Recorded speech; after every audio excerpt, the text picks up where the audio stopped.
Good morning, ladies and gentlemen. Hope everybody's doing good. If you don't have this, go ahead and take a couple minutes while I do my pleasantries and get you some coffee.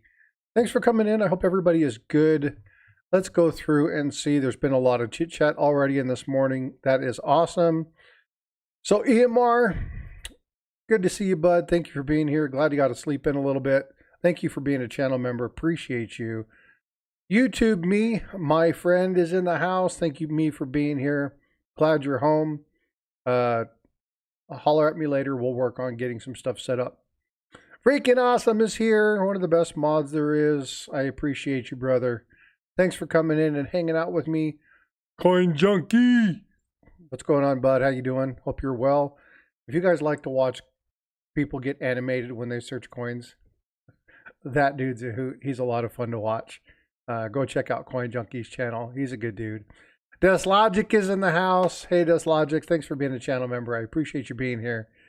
Thank you so much for being here and for enjoying. Jeff Davis is here again. I got a whole bunch of this. Dan McCumber, what's going on, bud?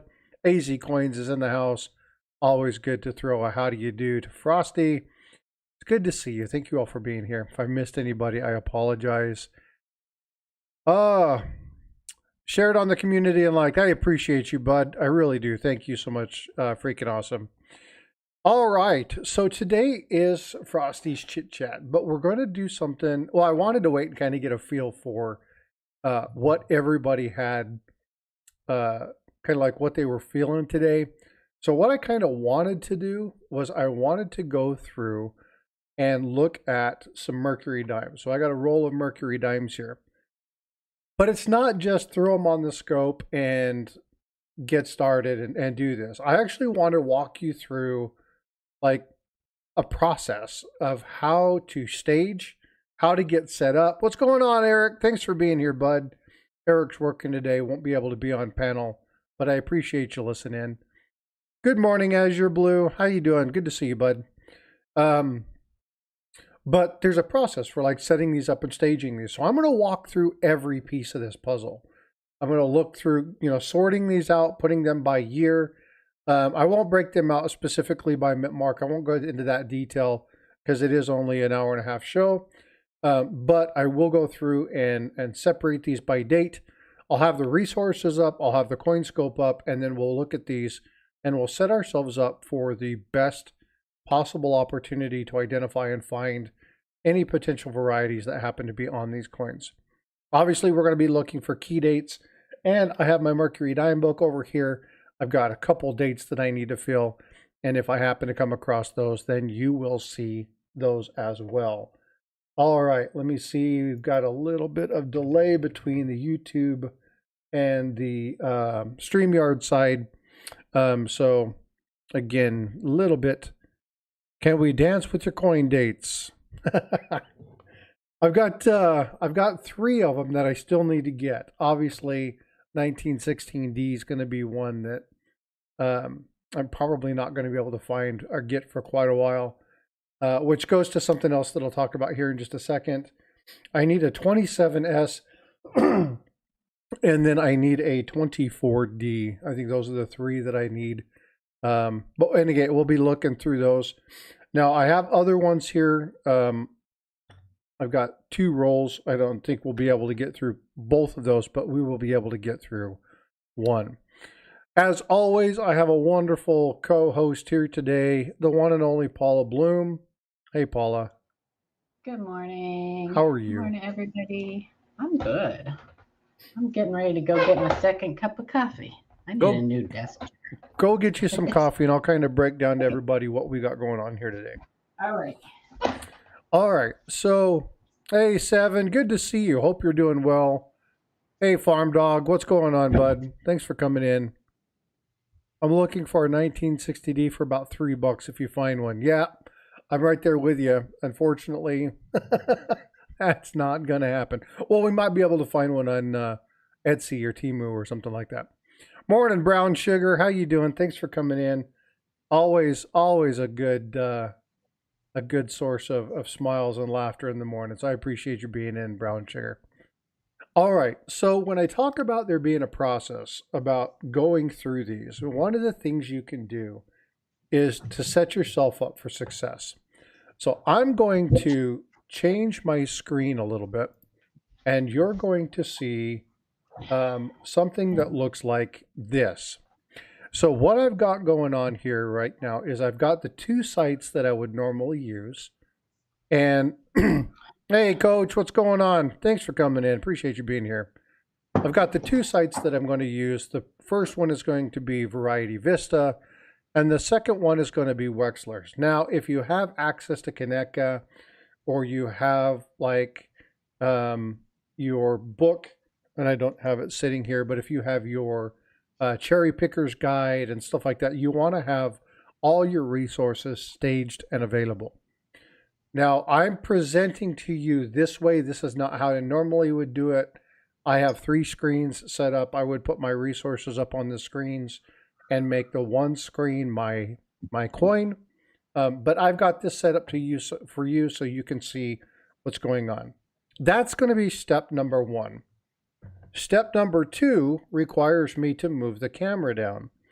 And basically what I'm going to be doing is I'm going to be going through these and laying them out and sorting them by year. Now, you can sort them by mint mark and you can sort them by variety. And I'm not going to be looking at the camera. I'm going to be looking down. And I don't necessarily need to show you exactly what I'm doing, but I'll do this and you can see my mess on my desk. But basically what I've got here is I've got my coins, and all I'm going to be doing is I'm going to be looking through 44. I'm going to be looking through and sorting these by year. So I'm going to sort them pretty much by decade first, and I really think I should have thought of another way to look at the dates because my eyes just are not what they were. I have my loop. That's probably going to be extremely beneficial. The other thing I'm going to want to do is I have my overhead light. It's really important, and you'll hear people say this, but it's really important to give yourself a lot of light, especially when you're looking through anything more than a 10-inch or a 10-inch loop, a 10 times loop. So you're going to want to be looking through those, kind of identifying what's happening. I need to look through it because I can't see the dates. So you just basically go through and set it up. Now, again, I know that, I'll do this pretty quickly. I'm not going to be able to help you out at all on this because I don't have a good enough look at any of your coins or anything. Like I'm seeing a teeny tiny view of your. When I get ready to actually go through, the coin scope is going to be all anybody sees. Okay. I'm not actually going to be, I'm going to do a couple so that people can kind of see what's going on and be able to look at it. But there's going to be no benefit for you to look at this itty bitty screen simply because it's just, it's not going to be any service. Now, I know a lot of people right now are going, well, why are you doing this? Why are you looking through this coin and setting it up by years? And President Lincoln said that if you give me 3 hours or 4 hours to cut down a tree, I'm going to spend the first 3 hours sharpening my axe. Mm-hmm. And the comment behind that is, you want your tools to be as sharp as they can. You want to have everything in place to set yourself up for the greatest success. If I'm looking through a bunch of coins and I don't happen to know what the years are, I don't know the kind of staging or the process that I'm going to be looking at, and I'm going to be trying to figure out along the way, I'm going to be going back and forth. It's going to take me a lot longer. And I'm going to end up spending more time going back and forth looking at the website than I am focusing on the coins and what I'm supposed to be looking for. Also, the more you look through these things and the more you go back and forth, the likelihood is that you're going to lose sight or focus of certain markers, right? So when you watch somebody like Chuck or Eric, when they're going through these things, you're seeing that they always look at the same year or the same mint mark. They're always looking at the same roll. And the reason that they do that is because you're only looking at one particular item. So as you go through and you're doing that, you're able to find markers. So your eye becomes accustomed to looking for a very specific item or very specific marker. And as you go through, you'll start to see things. It'll just, the ebb and flow of it will work better for you. And so I'm sure I'm probably messing up these years wrong. This is the problem with getting old eyes and looking at dimes, is they're extremely small. So I'm only going to do a few of these to kind of set it up. But I just basically want to walk you through some of the process. Well, and another benefit, if I can add to that, please, of looking at one date and mint mark at a time, is that you get to know what the normal appearance of the coin is supposed to look like. So when you get to one that doesn't look like the ones that you've looked at that are normal, then you go, okay, that's different. Why is that different? Why does that look different than the other ones that I just looked at? If the letters are thicker or something about it is different, then it'll catch your eye. So you get to learn what the normal appearance of that year and mint mark look like, because designs do change. There's subtle design changes throughout a denomination's history, I guess. They do subtle changes. So yeah. Does that make sense? Oh yeah, like absolutely. If you're looking at Washington quarters, you'll notice throughout the series the hair changes, or there's just subtle little changes. The bow ties on Lincoln cents, different, the hair, the different things on that date change, and it'll look different. So anyway, so there's that. So there's that benefit of separating them by date and mint mark. Yeah, there's again, now a lot of people are like, well, I didn't want to come in here and watch you sort through coins. We'll get to the actual coin search here in a minute. But when you're doing this, number one, Paul and I were talking about this just before the start of the show. Number one, if you're looking through coins and you don't understand the minting process, then you're already setting yourself up for kind of failure. Yep. Right? Because you need to understand kind of what you're looking at. Now, there's going to be some of these that are one-offs, and so they're just going to kind of get glumped together because there's only one of each one of these. So some of these will be out of order. I'm not expecting this to be perfect. If I was doing this, I would already have sorted this. But I didn't want to do this and have it all sorted out, because then you're missing a component of the process. And I wanted people to understand that it's not always just get in and start looking at coins. You need to kind of take a few moments and look, especially if, oh, guess what? Chicken butt? That is cool as hell. I just found a Barber dime. Nice. In a Mercury dime book. That's awesome. Very cool. Yeah, I was like, wait, that doesn't look right. You got an Easter egg. Nice. Yeah, that's cool. I'll show you this. So there's not one coin roll hunter out there who's been doing it for a while that won't tell you that after they have learned how to truly identify errors and varieties and, double dies and RPMs and such, that won't say, I wish I could go back and look through all those coins that I looked at when I first started and didn't know what I was doing. Because everybody gets, when you first start out and you go, oh, there's double dies, there's things like that, you'll buy your first box because you didn't know you could actually buy a whole box of Lincoln cents. So you'll buy your first box, and you'll start by going through and picking out the wheat cents and the world coins that pop up, the Canadians and things like that. And then you'll discover there's varieties or die cracks and die chips, and you'll start going through and you'll start looking for die chips and die cracks, and that's cool.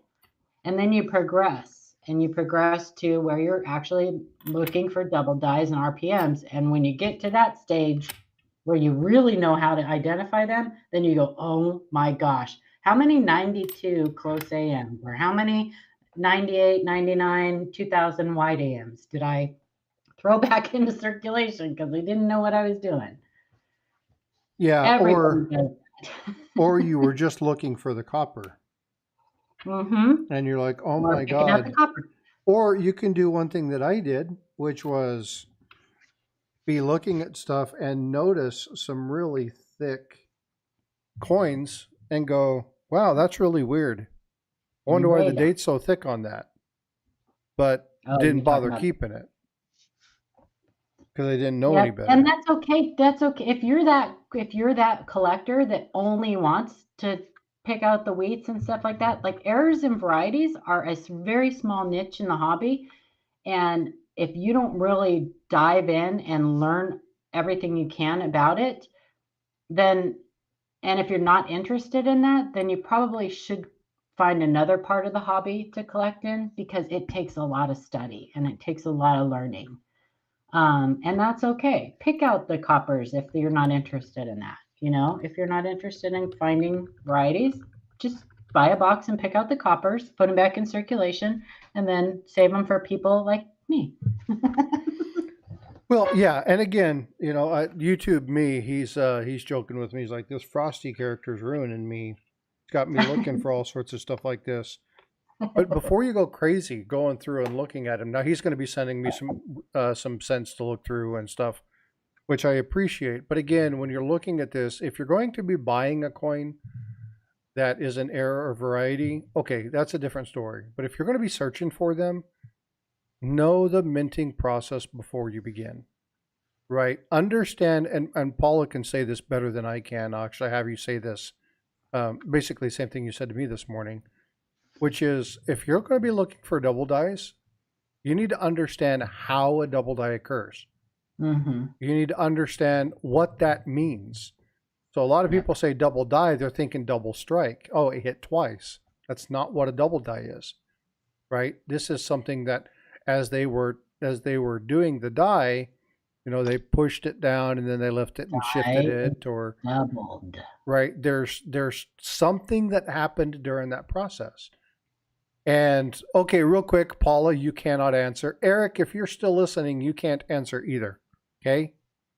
How many classifications of double dies are there? Okay. Know these things, right? These are things you need to know, because if you look at something and you're saying this is class 6, Jackalope's got you. There you go. Good going, bud. If there's class 3, class 6, class 9, class 1, right? Which one is it? It tells you how that occurred, right? And so it's very important for you to understand that. Name them. Class 1, class 2, class 3, class 4. But name them. No. I can't name them all. No, I can tell you what many of them are as far as the rotation or the shift. That's what I mean by naming them. Yeah. So because you have there are some that are located more towards the center. There are some, so you got pivot points, right? So isn't it based off where the pivot point is? That's a class 5. Okay. Yes. And then there's another one where it's the doubling, like class 1, right? Which is the one we're all familiar with, yeah. Where it's the rotated. You know what's really sad about this? I know the answer because I did all the shorts on all these. It's not required to know them by heart. It's just required to know what they look like and how to identify them. That's all. Yeah, and we're not expecting anybody to know all of No, these. no. But what's important is to be able to identify what it is. So, for instance, one of my favorite ones, and it's my favorite one because it's cool, but it's my favorite one because of what I learned about it when I was learning the process, and that's the Duke Ellington. And Yeah. look at the new one and find out what class it was, and be able to explain why. Right? That was And one of those. That was one of those kind of aha moments where I was like, I get it. yeah, so that used to be designated as one class, where it's now designated as another. And it used to be designated as Class 9, correct? Class 8, yeah. Class 8, yeah. And now they went back through, looked at the process, and they identified that it's 1. Yep. Right? And so this is where, you have those aha moments. If I say Bessie Coleman, right? Paula knows the significance of that particular coin in my knowledge base. And it was that coin that helped me understand incuse doubling, right? Because all these extra ECs were popping up everywhere. It's not really doubling. It's not doubling. Yeah, it's a double strike. It's machine doubling. But being able to go through and identify what those things were. So understanding the minting process will really help you begin to understand aspects. And it may be total Greek to you. I may be saying stuff and you may be absolutely confused. Probably. Paula may say something and you might be absolutely confused. And then you'll hear somebody who says it just a little bit different and you go, oh, got it. I get it. I understand. Hey, good morning, Amanda. Good to see you. It's true, Eric. Most people are just happy to find the variety, the RPM, whatever. They don't care if it's tilted, rotated, misplaced. They don't care. They found it, and most people find their first variety is typically an RPM, which is super fun. Then but some people don't care at all about them. You don't have to. You don't have to like searching for double dies and RPMs and such. If all you want to do is buy a box and pick out the coppers or pick out the wheat cents, you do you. Right. You have fun. Whatever you have fun doing, that's what you do. And remember, this is a hobby. Yes. You're not getting paid to do it. In many cases, you're paying to do it. Yeah. So do what you like. Don't do what everybody else is doing. It's a good way of getting burned out in the hobby, and it's a really good way of getting frustrated. Right? You don't have to collect everything. And I will say this is something that I did wrong when I started, and that is start collecting books and then leave the key dates for last. Try to find those key dates first and then begin your book, right? If you have the opportunity, get the really good one and then find the others, because there's no more frustration than having 10 books that are 2 coins missing in each one. Yes. Right? So as you're looking through things, if you find a really good one, and I've talked about this before, is the Jefferson nickels, right? They're not the prettiest one to look at, but you can collect the key dates in good grade for a fairly good price.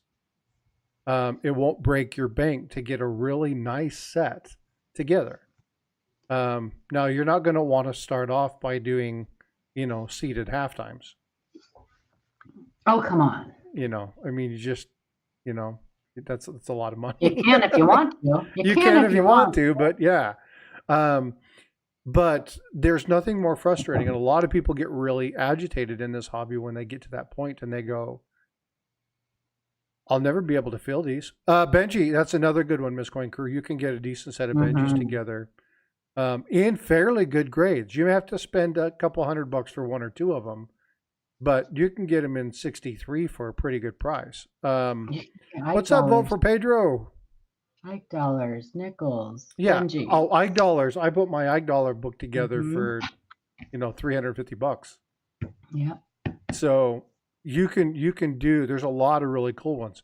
A fun one. I hate the coin, but a fun one to do because there's only a few of them, and you can get them in really, really good shape, cheap. Susan B. Anthony's. Yep. You can get beautiful coins for nothing. You can. If you want to do a book strictly from circulation, dimes, quarters, the state quarter series, state quarters, dimes, nickels. Those are I think your best bets to be able to get the entire thing from circulation. I agree. All right, well, let's go through these. So first thing I'm going to do is I'm going to show you, that's really dark. Let me get some more light over here. Modern dimes, not the silver. Clad dimes, not the silver. This is the 1904. It's the Barber. This is the one I just found in my Mercury dime roll. Cool. How fun. And this is really close. That's fun.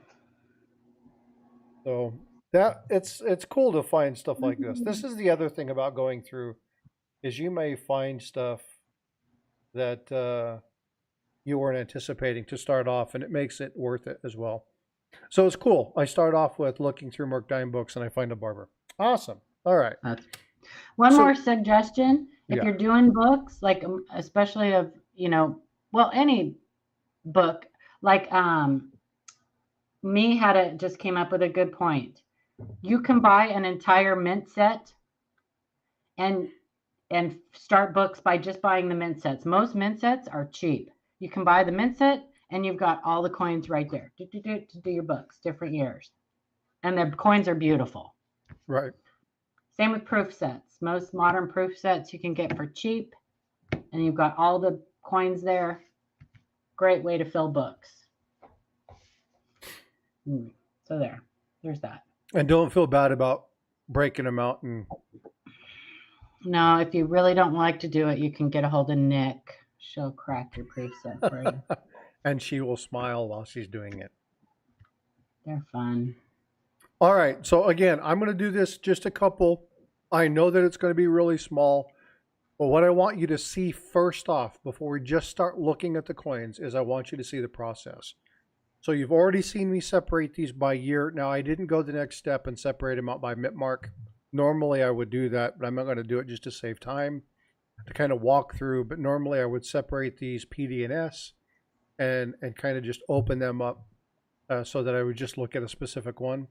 Next, I have my resources available, so I'm going to put the first one. Now, what I'm going to do is I'm going to start with the RPM first, because those are something I would seem to find. You can see this is pretty slick. There's no or there's a D mint mark there. Or no, there's no. I can't see nothing. Yeah, let me see. I got to focus this a little bit more. So I'm not gonna do this, but maybe once or twice, because it's too hard for me to see, and there's no mint mark there. I'm gonna flip it over. Look at this. This is pretty hammered. This is 1918. So what I'll do is I'll come down here. Now I don't have to look because there's no mint mark. I don't have to look at RPMs at either one of these. So I wouldn't look at nothing. Yep, I wouldn't do that. So I'd come back here, click on double dies. Under Wexler, I would come down here, and they're not called Mercury dimes. On some of these, they're called winged liberties. So sometimes you'll see them as winged liberties, sometimes you'll see them as Mercury. So I'll click on the Mercury dime, and then I'm going to come over here and I'm going to click on the DDO listing. I'm going to see that there's nothing listed for 1918. I'm going to come down here and see there's nothing listed for 1918. And I know that really I don't have to be looking for any particular variety on that coin. So I'm going to put that coin back in the tube. But it doesn't mean that you can't give it a quick scan, because that's how new varieties are found. Well, this one's slick, so I'm not even going to waste my time with it. Because the things that I would be looking for are not going to. Okay, so we got a 1928 here, Philadelphia. Again, we already have the Merc Dime open. I'm going to be looking for the DDOs. I don't see it there. Come down here to 28. I don't see a 28 on either one of these. So then we'll switch over to the DDR listings. Look for 1928. Don't see anything. We don't have a mint mark, so there's nothing there. Now this coin's a little bit better. So I can go ahead and I can scan through this. Now I'm not going to go through any of this anymore. we know what this looks like. So what I'm going to do is I'm going to go ahead and I'm going to open this up so that you can see, and you'll probably be able to see this much better now. Right? I can't see it at all. You I can't. get a tiny, on StreamYards, I get a tiny, tiny little picture. Oh, it's okay. You do you. If you find something that you have a question about, then we can worry about it. Does that help you out any? No. See how small my picture is? That's how small your picture is. Oh, hold on just a second. Let me get there. I know what I can do to help you out there. You can expand it. Yeah, I can do. Oh, no, I don't want that one. I need to present. It's done. Yeah, see, I'm not seeing, I'm seeing on the StreamYard side, you guys, so that's why it's just different for me. Bloop there, that's good. There we go. Is that better for you? Yep. Okay. So now you should see it much better. It's still kind of dark. I don't really have a way of this lighting. I don't like the lighting on this scope. I need to buy me a good quality scope. That's going to be my next investment because every time I get in with the light, there's plenty of light in it, but the problem is that it drops. So again, what we're looking for here is we're going to be looking for any split serifs. We're going to be looking for any obvious doubling. Obviously, we don't have to worry about looking for something like an RPM or anything like that.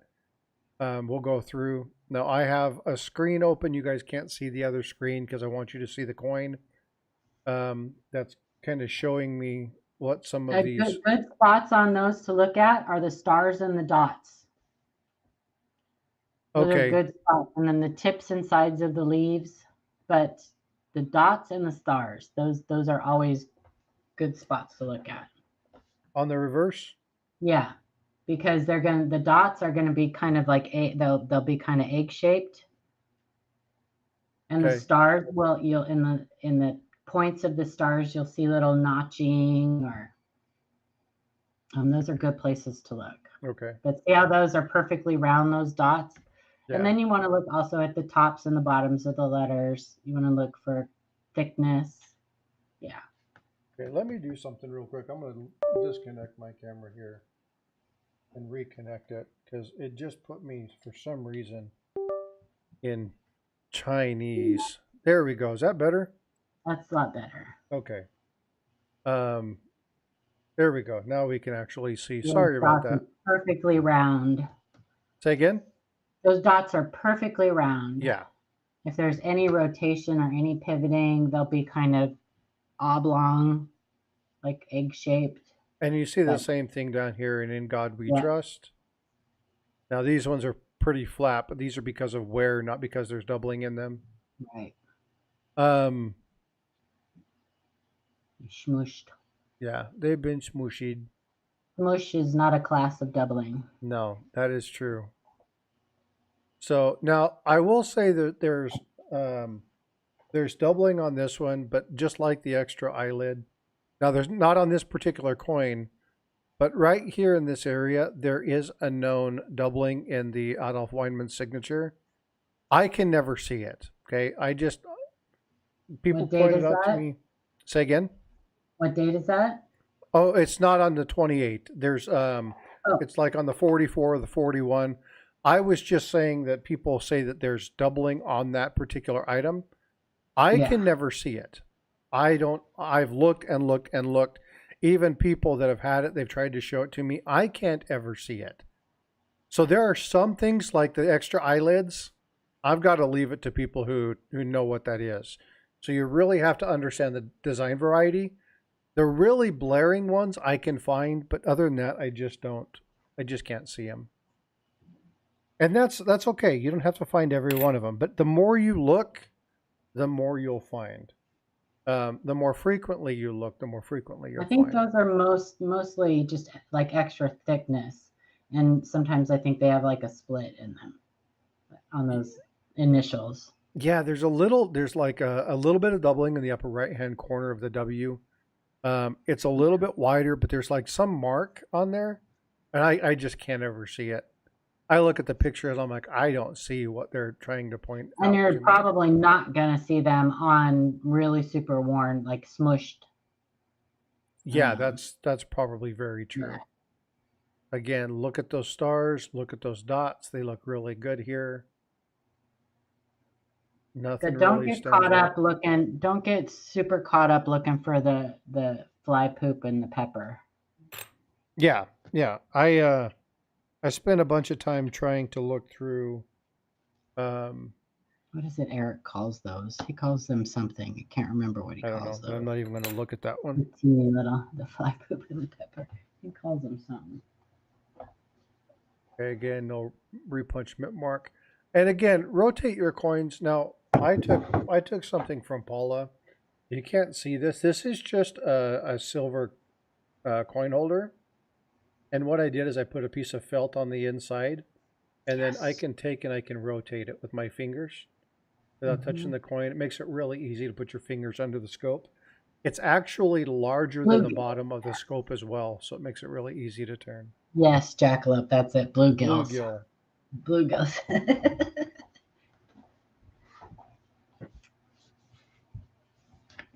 So, and if we happen to see something, we'll point it out, and I'll point out exactly what it is we see. Right now, we're looking, like I said, the dots and the stars, they're really good. They're nice, perfectly round. Nothing really there to stand out. But these are pretty hammered. Yeah. They've had a lot of love. That's okay.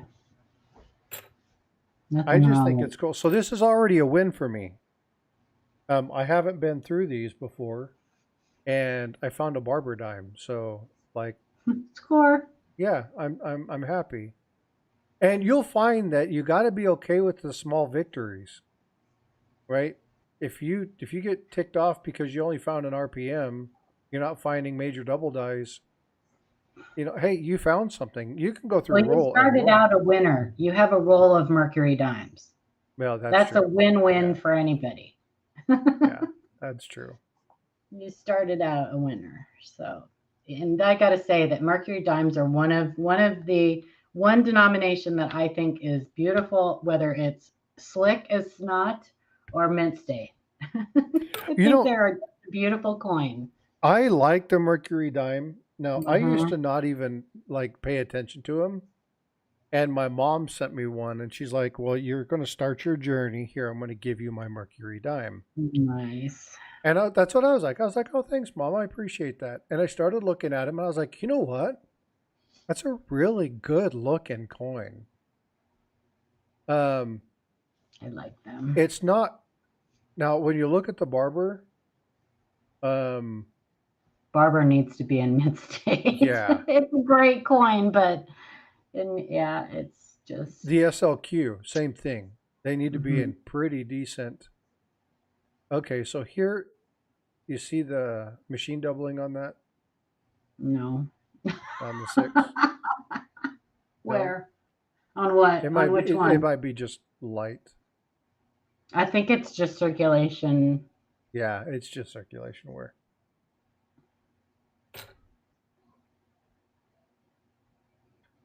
But yeah, so it's really cool to have these. And again, if you're putting these by year, it's really easy to kind of just get familiar with what you're seeing. Now I've got a really nice SLQ, and the barbers. I need to get some really nice barbers because I don't have my barbers. All of them are kind of just beat up. But when you get a barber in really nice condition, they're a beautiful coin. But they're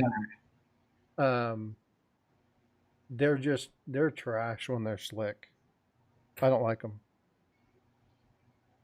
I don't care if they're key date or not. I've got to like my coin, you know.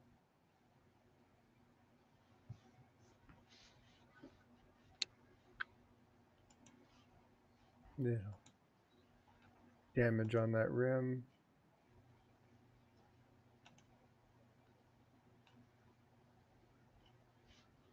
really see much. And I don't expect, again, when I look through these, I don't expect to find anything. If I do, that's another great thing about having them separated by date is when you're using your resources, you can open up that date and have that readily available. Like you can, I have 3 windows open right now. Besides this one, I have DDOs, DDRs, and RPMs for Mercury Dimes. I'm strictly using Variety Vista. So when he switches dates, I just go on and I click on those different dates. And then if I see something that makes me go, that looks different, then I can just click on that. And the cool thing about Variety Vista, and I'm gonna come over here and I'm gonna click on home. I think that between them and Wexler, I think that they have better photos and they also show like mint-mark position. Agree. The one thing that I like about Variety Vista, and there's some good stuff on Wexler, don't get me wrong. Right. But the thing that I like about this is you have a home page for every item. I can always come back to the home page very easy. And change. If I'm just looking for RPMs, right, then I only have to go to RPMs and all my RPM listings are there. Then I just have to go through the specific date, right? So like right now I'm on 36. Now I'm on 36 Philly, so there's not going to be an RPM. But then I would just pull that up and then I have my images here. And I would become familiar with what those look like. Some of them are really easy to stand out, like FS501. This one stands out like a sore thumb. See how that shows mint-mark position? Yeah. That just like you can go through all of those. It's got what, like 8 listings or 6 listings or 7 listings or whatever. You can pull up that page right there and go, okay, it's not that one, it's not that one, it's not that one, because it doesn't match any of those positions. Or you can go, oh, it matches that position. So now let's click on it and look and see if we can find markers or stuff. Right. Yeah. But you need to find the RPM first. Yeah, don't be looking for a bunch of stuff that's not there because pareidolia will set in and you'll find the RPM or the doubling first and then try to match it. We'll shift this back over here. We see a lot of people that get caught up in, they'll go, well, I have that same die marker, so it must be. No, that's not how it works. No, and you can have die markers on coins that are extremely similar. Yeah, and they're in the right spot. You know, and again, it can't be close. It's got to be exact.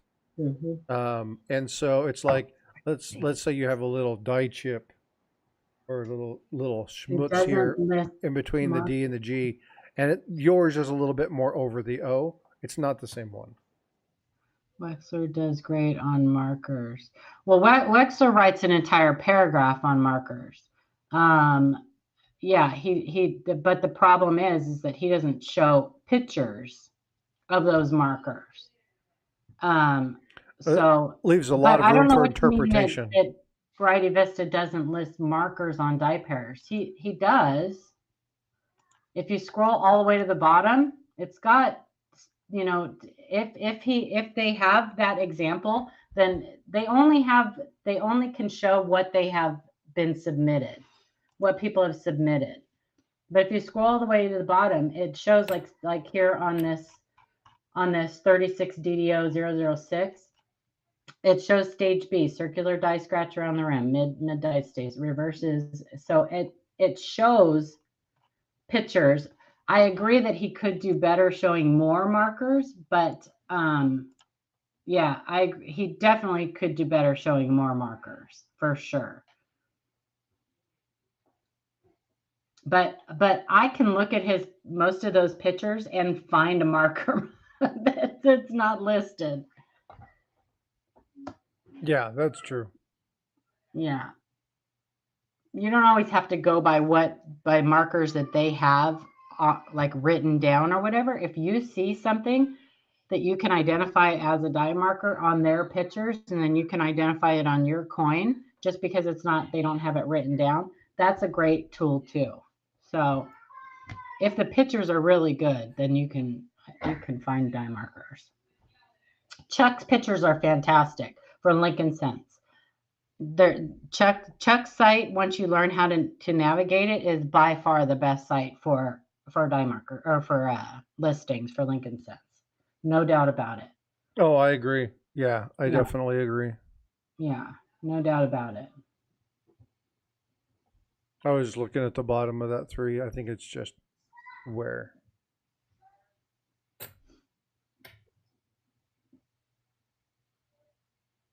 And a majority of these are all Philadelphia, so I don't even have to worry about the.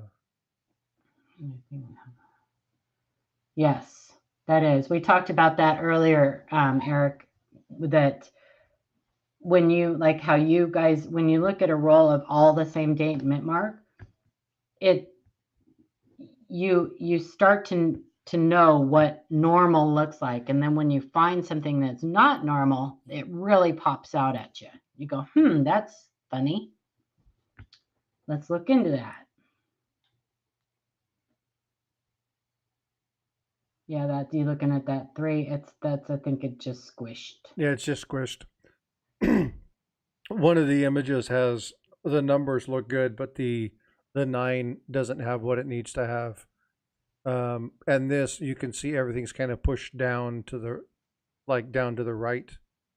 So it looks like something probably just squished the tar out of this. I guess I should look at the date first on that 39. Make sure I get to the right one. But it's really easy to go back and forth when you're looking at these, because the way that Variety Vista has these set up, it just makes it really easy to kind of go back and forth. So you got that same squish look on that one too. Yeah. I think part of it might be that design element on that 3. Well, those coins have been through tons of coin counters, and I mean that the area around the closest to the rim is going to be probably the first place you're going to find like that type of damage where they get squished.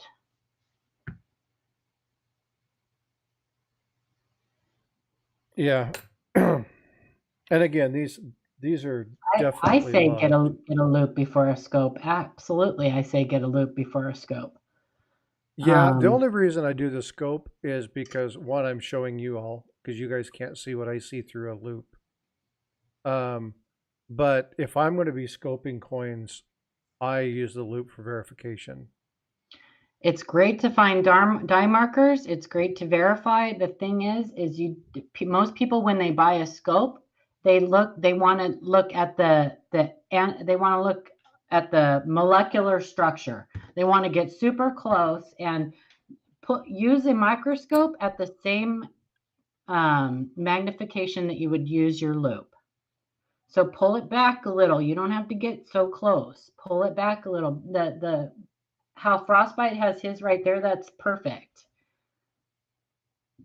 If you have to get that close, then it's probably nothing. It's a bluegill. I find myself sometimes searching too close.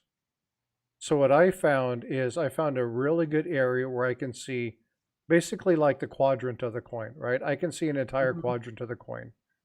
I can look at a bunch of different things. If there's like, let's say, it's not here, but in this year there would be a die crack that runs between the wing and the front of her helmet.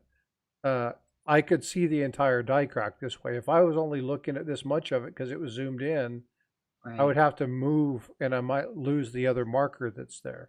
Well, I'm going to pull back on that a little bit and tell you guys, if you're looking at for RPMs, a lot of times you need to get in closer too, because you need to turn it and you need to look for the little notch, or especially if you're looking to identify which one. RPMs, probably better to get a little bit closer. Yeah, so, but for the most part, when you're looking at coins, where he's at is a good magnification. So what I do on mine is I have, and you guys are going to think this is really ghetto, and I don't care if you think it's ghetto or not. Look at my setup and you'll see I don't spend a lot of money for my stuff. I just work with it and try to buy good quality cameras and the decent mic so I look and sound decent. But I take a little zip tie and I put it in a mark, and then I mark that area so that I can't drop my scope down below that. That's when I mark that ring around, and so whenever I search, I set that ring spot. I put that marker there so I don't lower it down, so that it's always in the same spot. So I become accustomed to seeing it at this size. So I'm always seeing the same coin at the same magnification. If you go up and down and back and forth and up and down and back and forth, again, you're not memorizing the design element. Right? You really want to be seeing the same thing every time. So that's what I've done to help me out. Another big problem with scopes is the lighting. If you only use the light that comes with your scope, you're going to be really distracted. That LED lighting that comes with the scope is, you really need external lighting with the scope. It's just not good. I haven't found, I've probably had 6 or 7 different brands of scopes, and I haven't found one that's good. You can use like cheesecloth to kind of mute the lighting a little bit, but external lighting is always best with the scope. Agree. Yeah, it is, Eric. It's probably the most important thing when it comes to using a scope, lighting, because you're gonna see things that aren't really there, that aren't really anything, if you don't have, or you're gonna miss things. So. And it's okay to go through stuff, put the coin away, or put your roll away, and then go back and look at them when you learn more about Absolutely. If you find something that looks weird to you and you can't identify it, set it aside, put it in a flip, mark make sure you put on that right something and put it inside so you know what. Otherwise, you're going to have a million coins that you're like, why did I save this? And then come back to it later. Absolutely. Because there's a lot of times you'll learn something new and you'll be like, oh, I didn't know that. Looking at split serifs are one of those. At the very beginning, I thought I knew what I was looking at. And then when I had the epiphany of what it actually is, I was like, oh. And I went back through and looked at a bunch of them and was like, I wasn't looking at the right thing.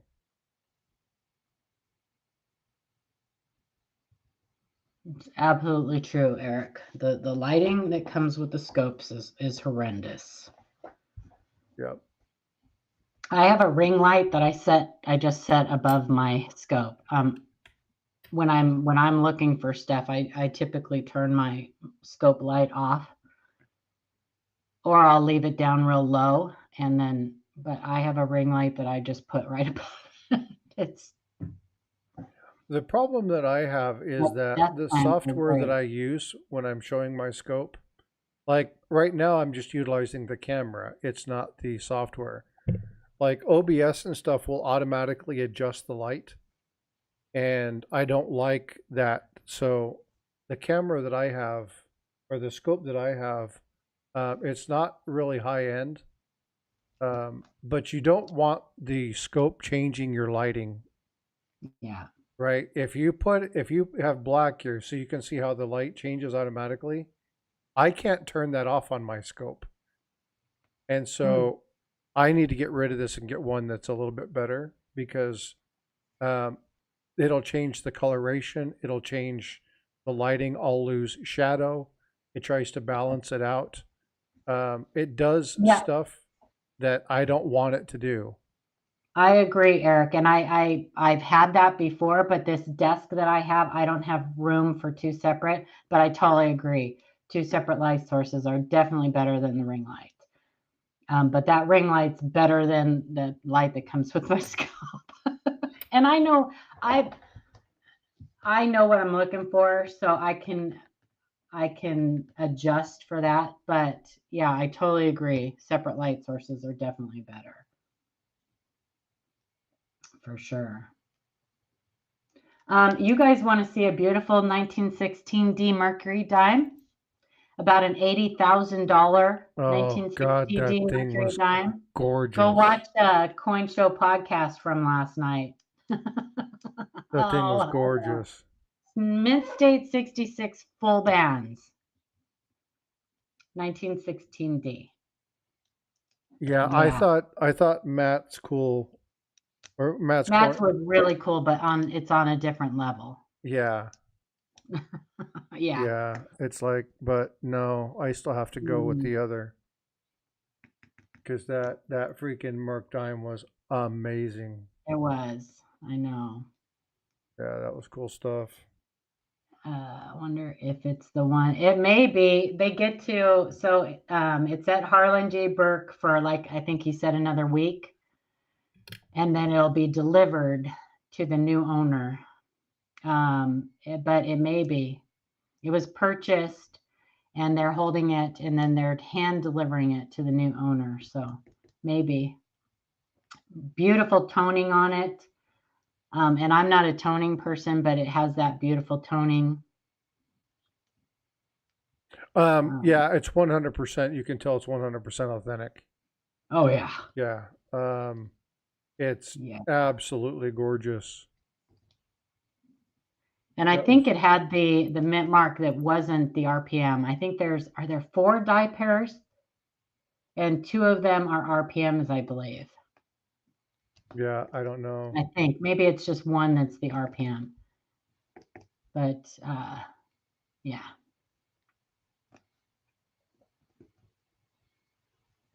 But you can, yeah, it's amazing. It is amazing. Yeah, it was a really cool. He pulled that up. I was like, woo. Like pretty. $80,000. Oh my gosh, yeah, crazy. You only get what you pay for. Not all the time. No. Sometimes you can pay less and get something really great. Sometimes you can pay more and get something really crappy. Yeah. I have a suspicion I have a 16D mark, but should get another opinion. So the mint mark on the 16D is very close to that, on all of the die pairings, is very close to that bottom leaf. So if it ain't there, it ain't there. Yeah, it's like it right that bottom leaf. Show them right there, that bottom leaf. It's very, on all of the die pairings, it's very close to that bottom leaf. So like I said, if it ain't there, it ain't there. A lot of times you'll see them down over here where some of the other ones are. And the 16D, that ain't it. there's that mint marks on a few different coins. If you want to learn more about the positioning of that, the Coin Show podcast talked about that last night too. Yeah, it's a very specific mint mark style too. Makes it very easy to see. Yeah. It's the same one that's on the 14D cent, correct? Yes, I believe so. Here I can tell you right now. Mint mark styles, Denver.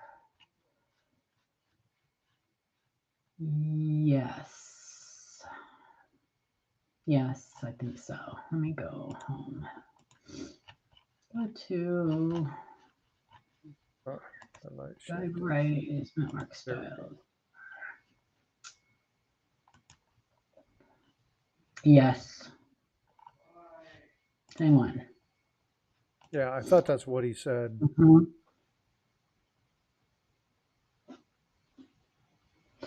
And, you know, if you can't verify it, nobody is going to be able to verify it.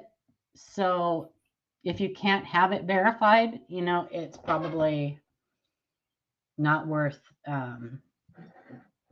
sweating over. Don't take up too much time wondering, because you can wonder so much that your brain will make it appear. Yeah. Your brain is, okay, yeah, I see it. Ew, is that a booger under there? What is that? Ew.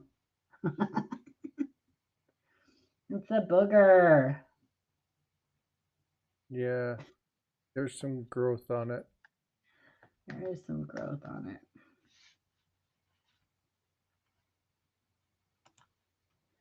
Pareidolia is a true phenomena. Oh yeah, absolute truth.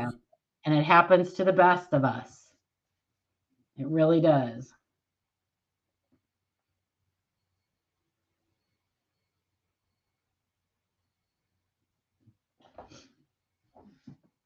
Yep, absolute truth. If you look at something long enough, the way the human mind works, that one's had seen better days. That's not a variety, folks. That's damage. I'm not sending this in for grading, okay? That got crimped.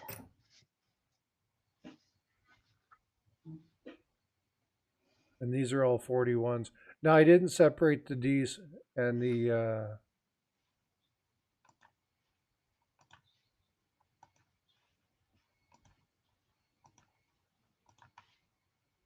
I thought I saw something on the end, but doesn't. It's nowhere else. It's just on the end, so... Turn it over and look at the motto again. EMR said the motto looked fat. Is that a 41? 42. A 42. Yeah, we're into the 42s now.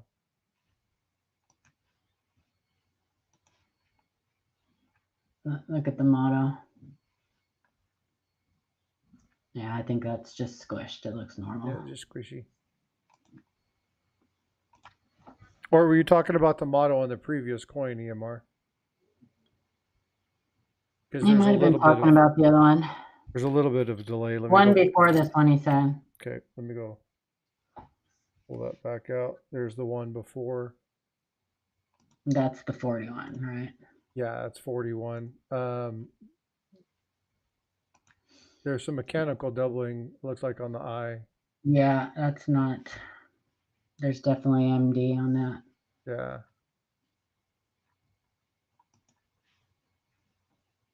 Let's see. Hang on.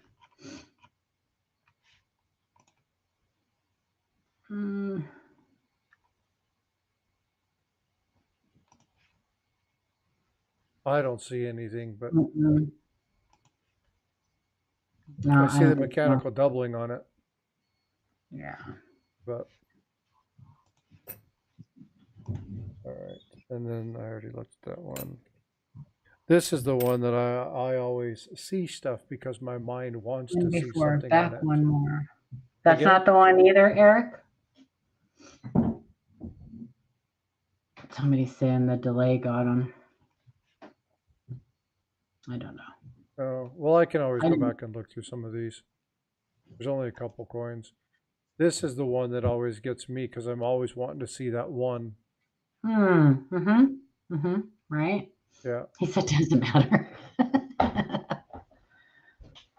Doesn't matter. Yeah, I'm always looking. It's not there. No, I'm looking at the W for the Adolf Weinman. Yeah, normal. Because the 42 is one of the ones that have the item. Oh, there's another thing here. It is? No, I want to talk about the difference when you're looking at this. This is an important one. I want to make this distinction for people. When you're looking at the DDO listing for 42, okay, everybody sees this, right? This is the one that everybody sees. That's the Philly, right? Okay, that's the Philadelphia. Yeah. But when you're looking at this is the one I was just looking at was Denver. Now there is one on oops, that's 41. Mm-hmm. There is one on this one, and it's a little different. There's actually a couple of them. I'll show you this one. Yeah. So you can still see the one behind here, and you can see the shifting of the 4 on the inside. You can see the doubling on the 1. You can see the doubling on the 9. But it is not as pronounced as the Philadelphia. Right? So a lot of people overlook this because they're so stuck on looking for that big one on the 42 Philadelphia. So when you get the 42 Denver, you want to be looking at the In God We Trust, and you want to be looking at these little areas here. This is what always gets me. You want to look for that little piece there off of the 2, and then, but if you look at the In God We Trust, that's the tell, right? That's a really good marker. This is another thing when you're talking about the designer's initials. Let me zoom in a little bit and get this over here. You can see that here. That I could see, no problem. I could see that. I could detect that. But it's not the light thickness that you would see in some of the other ones over here. That could very easily be mistaken for dye deterioration too. Yeah, and or so, machine doubling. but when you look at the mint mark, you see this triangular piece in here, and you can see the doubling on this as well. So when you're looking at 42 Denver, there's more to look at, but a lot of people don't see that great big giant 41, 42, and so they don't think it's the one, and they just pass it. This is one that can be cherry picked. You can find this and one. Those are not over dates. Those are class 3 double dyes. Over dates ended with the Indian headset. 1909, correct? Yes. 1909 Indian headset was the last one. They are class 3 double dyes. So, but I wanted to show people that because as we were looking through stuff, I think it was Adam that found one of those, and he was talking about. That one has. My Adam? Yeah, Coins and Ghouls. I didn't know he found one of those. Yeah, I thought he found one at not recently, but it's been a while. Probably. He found probably did. Found one at a coin show, and he was like, I kind of forget to look at this variety because a lot of people overlook it. And so as you're going through, it's really easy because you're so used to looking for that great big mama jama, I've shown about 100 errors. Errors or varieties, freaking awesome. Which errors or varieties? I look for everything. I do too. I know I look for everything. Well, I can't say that. I don't look for like class 9s on Lincoln's. Shay does both. You found both. I've shown about 100 errors. Errors are my jam. I just got a really nice new error. You did? I did. When I'm done here, I've only got a few more left. No. You do your thing. I think Tulsa. Maybe. It could have been Tulsa Farm Dog. I don't think he found it when I don't. Maybe, but look, half the time I ignore him anyway, so maybe. But and he does the same. Yeah, he finds some good stuff. But again, folks, right? You complain about people who find stuff all the time. A really good one, somebody that finds stuff all the time is Nickel. What's his Nickel? Live Coin Q&A. He's dropping stuff all the time, finding things all the time. Oh, Diggin' Dave. Diggin' Dave, right? Yeah. But look, that guy coin roll hunts more than anybody I know. Well, other than Eric and Chuck. But I mean, he looks at box after box after box, and he looks at every single coin. So yeah. You can't find it if you're not looking. Yeah, Diggin' Dave. Him and Dirty Water. Dirty Water, that's the one I was thinking of. Yeah, Dirty Water. He's got a couple nice ones coming up that we're going to be showing. But yeah, they look, man. And so, You can't find it if you don't look. And I don't look because I don't have time.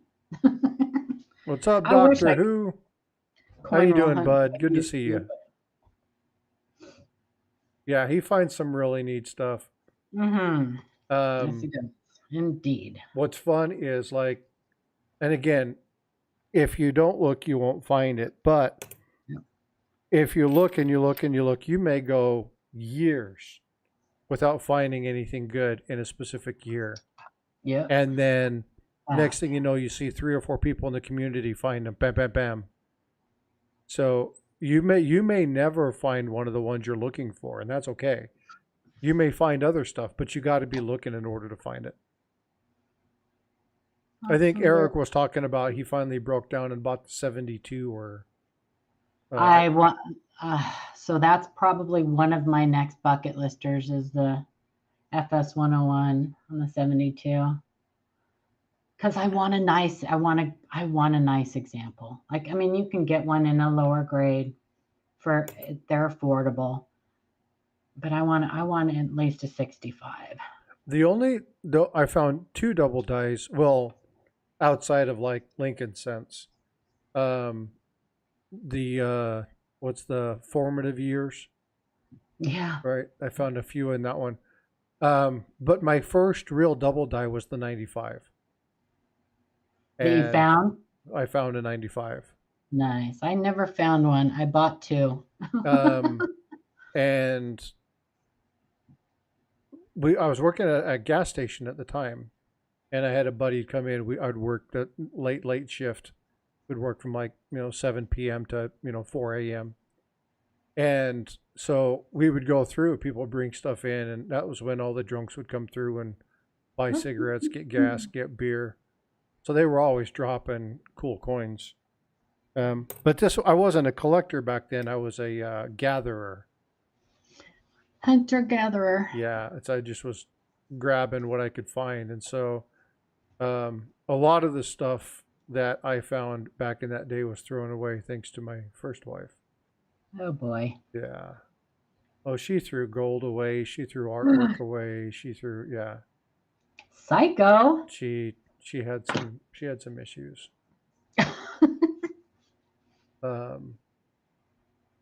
She went south when she had a very bad traumatic incident. She was driving down one of our main thoroughfares, and a kid riding a skateboard came out from behind a fence and did a kickflip over a wall and landed right in front of her. She was doing 45 miles an hour. Ugh. There was no way to. She landed, and when he landed, it was bam. I saw it hit my car once. Man, that is traumatic. And she was just never the same. She just went crazy. Pause. Yeah, Mark says pause. I don't know why he's pausing. Let's see. Best Scope is a high-end camera like them Stack and Marina, another high-end. What year is that? 43.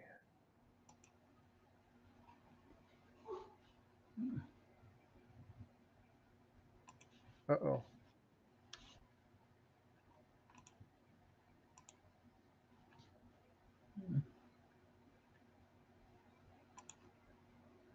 Back one?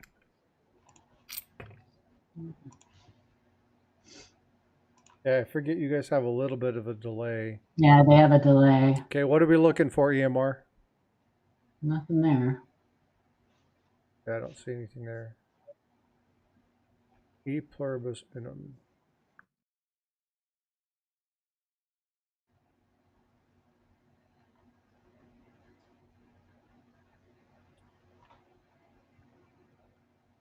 You got to go in a little bit closer to that U. Have you in the first U? Oh, it changed. No. No, it's just the lighting. No. Yeah.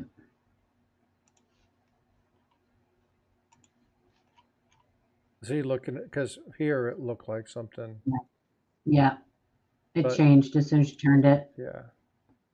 Yeah. But good eye looking. Good eye, Eric. Yeah, before I change my scope in or out, I always That rotate it. was a perfect example of what lighting can do. That's a perfect example. That's one of the reasons why we said lighting is super important. Lighting can change things drastically. Yeah, it's fine. It's normal. But good call on the. I saw what I thought looked like a little notch there too until he turned it. In that first view, lighting can do nasty stuff. Yeah. Yep. Oh, this one's seen better days. See all those radial flow lines though? That's a great example of a worn die. So like starburst pattern there, you see? Yep. All that starburst. That is a super worn out die. Yep. Very, very, very late state. Yeah, very misleading. But yeah, that was a great example of lighting.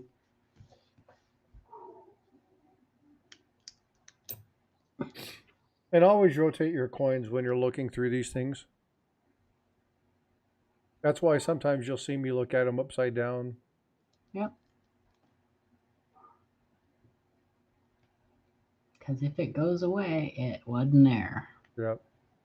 And sometimes, like on RPMs, sometimes you'll need certain lighting in order to see them. But it still should be there when you rotate it. You may not see it very clearly. I'm gonna go grab some more coffee. Yeah, no worries. That's exactly right, Invisible. So now we're moving to 44. So we're at 44, so we're almost done with this. Again, nothing really fancy popping out.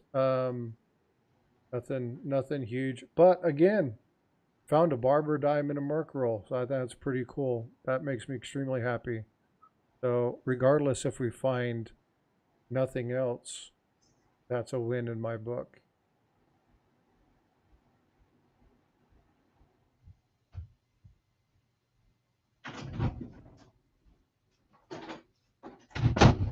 So now I do have, I'm working with a buddy of mine because I've gone through a number of these, and he's got a whole bunch. He's a stacker, has a whole bunch of merc dimes. And so what I've got is I've got 3 rolls of merc dimes, and I've already searched them. But he's going to let me send these to him, and then he's going to send me 3 additional rolls to search through. Nice. And we just kind of have an unwritten agreement that if anything is found, I bring him in and show him. And then he makes the call whether we want to do something else with it.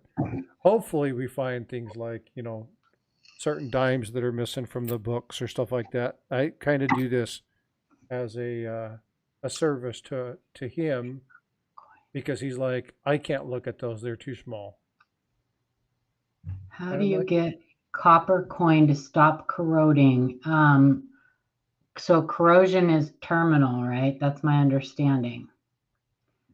You can try to remove it, but the damage that it did is always going to be there. See you later, Wilfred Pedro. Thanks for coming in. I don't know that you can stop it once it's. Can you stop it on a coin? I don't know that you can stop it once it starts. No. Yeah. Once it's in the coin, it's going to be there. Now, what you can do is there are some things that you can do. Now, I'm not the one to do it. I'm not the one to give you the details, but you can slow its progress by doing things like making sure it's stored in a dry environment, making sure it's, if you want to take it and send it in for conservation or something. No, conservation, they won't touch corrosion. They won't touch corrosion? No. They won't touch corrosion. So, okay. Yeah, I don't think so either. But yeah, when it's like you get that green filigree stuff, that's actually in the coin. Filigree? you're never going to get rid of that. It will always come back. And there's a you'll get bacteria too that grow inside the metals that you can get rid of. It has so invisible, or not invisible, excuse me, long-lived. What makes the die wear look like that? And that's, they use these dies until they basically fell apart. So the radial flow lines? Yeah, it's yeah. just because the metal flows from the middle out. It follows the path of least resistance. So when the dies start to wear out and the devices get shallower, that metal has to go somewhere. So it'll just flow, and you'll see those flow lines. And this is like a parking lot coin. Yeah, that's just pitted, I think. Yeah. It may have been dug up from the ground. Maybe. It has just started. Yeah, I'm not sure wild card coins. I'm not sure if you can stop it if it's just started. Yeah, I don't know.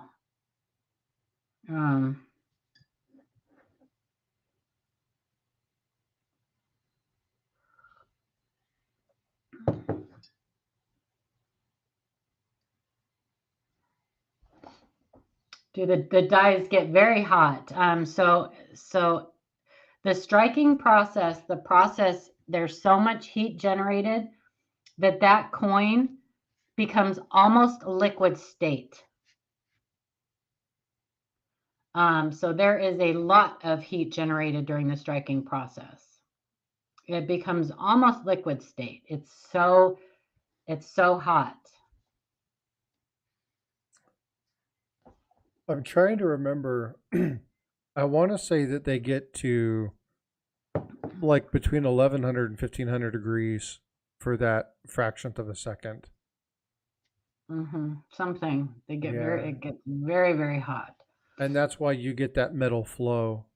All right, Bye, Eric. Have a great day. Thanks for coming and hanging out. Wish you could have come up and talked to us. He's like, I'm busy. I know. Honeydews. It's so much fun to talk to. Eric's a great guy. I appreciate you guys and all the time you spend on the channel with me. Learning is key, man. I like learning, but I also like sharing the information and making sure, because it's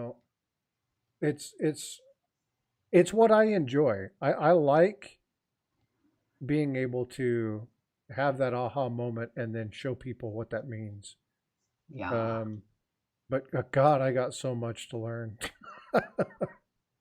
And I have to be gentle with myself because I've only been doing it for a year. I have a ton to learn too. And most people do. Yeah. Well, even people like Jack and Joe Cronin, they'll tell you they have a lot to learn. Yeah, you learn something and you get proficient at it in this hobby. And the great thing is there's always something else to go on to and learn about. So it's if you like to learn, it's a great hobby for that, because you can continue to learn different things. Hey, what's going on, Kevin? Thanks for coming in, bud. Yeah, and if you're looking at like Joe Cronin and Jack Young, who they're looking at counterfeits and things of that nature, it's a constantly evolving process. Oh God, no kidding. Unfortunately.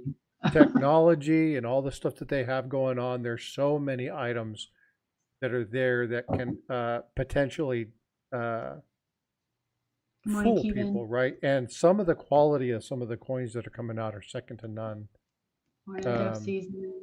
Yeah. Yeah. So. And we're not talking. When we're talking counterfeits, collector counterfeits, we're not talking the cheesy stuff that's coming out of China. We're talking high grade. Sure. The use of really good dyes.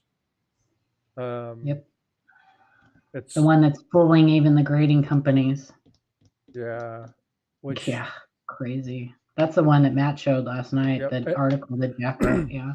Well, Mark Hoffman said when you're talking about counterfeits, and I refer to Mark Hoffman because I think he was one of the greatest counterfeit scam evil minds. He was, and of I'm our convinced time. he did the 59 mule. It makes sense. Like all the items Mhm. are there, the location. Yep. The person that found it was a relation of his. It all makes sense. It all makes sense.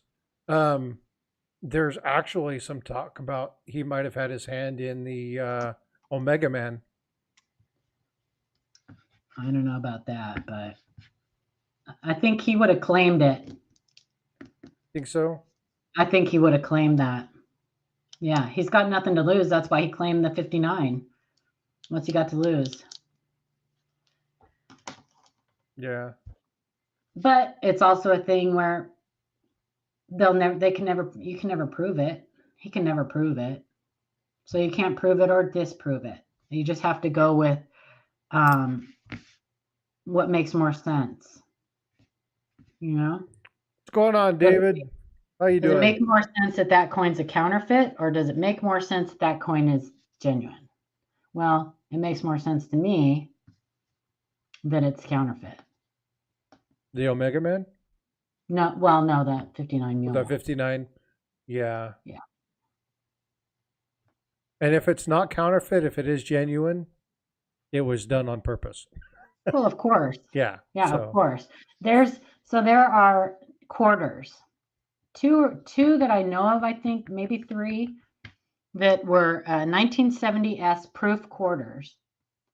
One was struck on a Canadian quarter, so it's a double denomination. One was struck on a Canadian quarter and one was struck on something. Now we're talking about a proof coin, proof coins. So you know that those were done on purpose. Somebody stuck that Canadian coin in and one was done on a barber or something like that. You know that somebody stuck that coin in the collar, put it in the collar and overstruck it. It's an overstrike.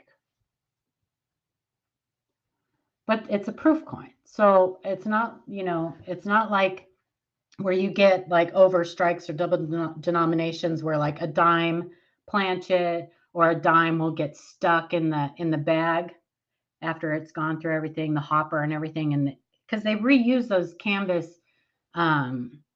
bags or whatever that they move the coins through the process. They reuse them for each stage of the minting process.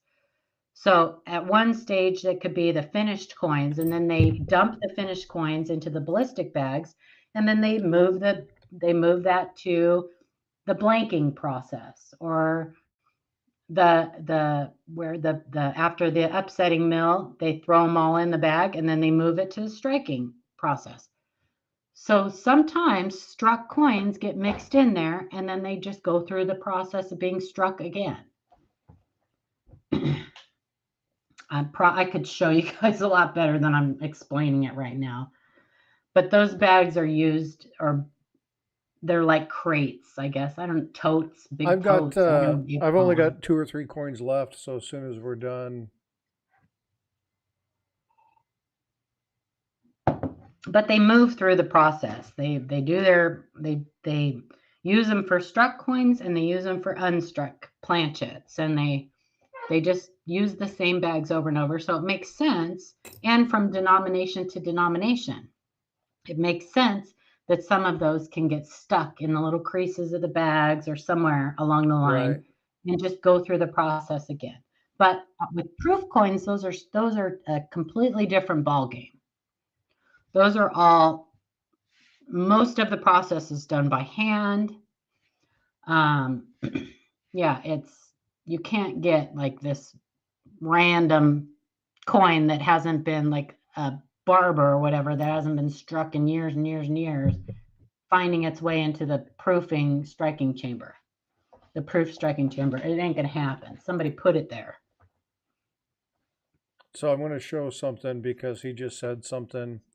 When you're looking at this particular one, it does look like in COD, Yes. but it's not. It's actually got the G here.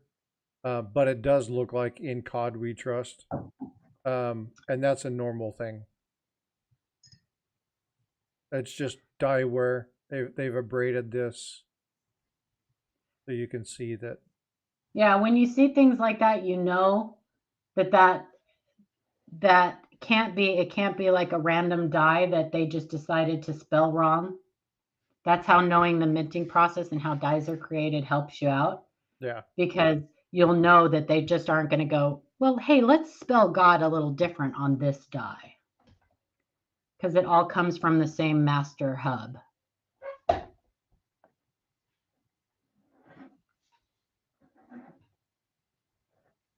Occam's razor. The simplest explanation is usually the correct one.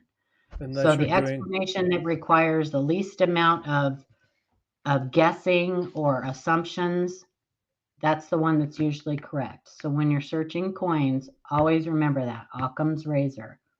Unless you're doing new math. If you're doing new math, then Occam's razor yeah, plays no forget part about it. In that.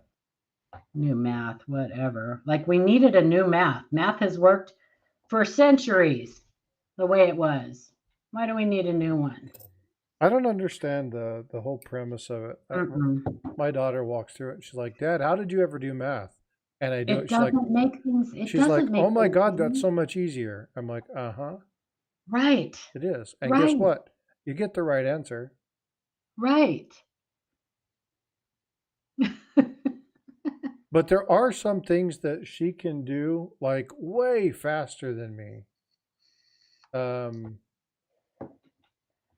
Ugh, forget it. Yeah. All right, folks. Well, that's it. So the thing that we found was the one. What did I set this one off to the side for? Here. Oh, it was a 40. Gotcha. Okay. So that's it. There was nothing else in that particular one. I couldn't do it either. Jackalope. No. Can't do it. Let's get my lighting situation resolved here. Oh, okay. And I don't understand it either because new math doesn't work in the medical field. You don't have time for that. When you're titrating medications and stuff, you don't have time for that. Oh, there's no. There's some weird stuff that has to happen and has to go on. Let's go ahead and transition back to the other screen. All right, so now we got the other one. What you got up there, Paula?